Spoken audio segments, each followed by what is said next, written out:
Liquor case విచారణలో కీలక సమాచారం బయటకొస్తోంది. ఇప్పటికే ఈ కేసులో పలువురు వైసీపీ నేతలు అరెస్ట్ అయ్యారు.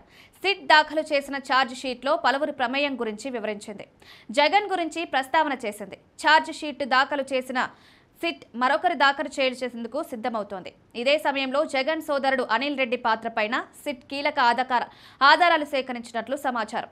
మద్యం కుంభకోణం కేసులో వైఎస్ జగన్ సోదరుడైన వైఎస్ అనిల్ రెడ్డి ప్రమేయం పాత్రపై సిట్కు కీలక ఆధారాలు లభ్యమైనట్లు తెలుస్తోంది.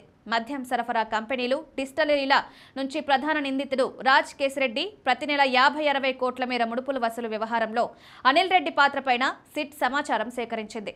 రిమాండ్ రిపోర్టుల్లోనూ సిట్ ఈ అంశాన్ని ప్రస్తావించింది. దీంతో సిట్ అధికారులు కేశిరెడ్డి నుంచి అనిల్ రెడ్డికి ముడుపుల సొమ్ము ఎలా చేరిందనేది ఆరా తీస్తున్నారు. అదే సమయంలో ఈ సొమ్ము ఎవరెవరి ద్వారా వెళ్లింది, అక్కడి నుంచి ఎక్కడెక్కడికి తరలింది, అంతిమంగా ఎక్కడికి చేరింది అనే కోణాల్లో దర్యాప్తు కొనసాగుతోంది. ఈ వ్యవహారంలో అనిల్ రెడ్డి పిఏ దేవరాజు కీలకంగా వ్యవహరించినట్లు సిట్ గుర్తించింది. ఈ కేసు నిందితులందరితోనూ అతను నిరంతరం సంప్రదింపులో ఉన్నట్టు తేల్చింది.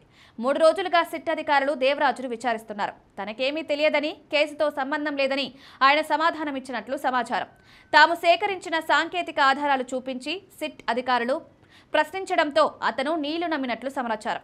దేవరాజు వాంగ్మూలాన్ని సిట్ అధికారులు నమోదు చేసుకున్నారు. అనిల్ రెడ్డి జగన్ కు వరుసకు సోదరుడు మాత్రమే కాదు, అత్యంత సన్నిహితుడు కూడా. అనిల్ చెన్నైలో నివసిస్తుంటాడు. జగన్ తరపున వివిధ ఆర్థిక వ్యవహారాలు చక్కబెడుతుంటారనే ప్రచారం. జేసీకేసీ ప్రతిమ సంస్థలను ముందు పెట్టి ఆయనే ఇసుక దందా నిర్వహించారనే ఆరోపణలు ఉన్నాయి. దీంతో అనిల్ పాత్ర పైన సిట్ అధికారులు లోతుగా దర్యాప్తు చేస్తున్నారు.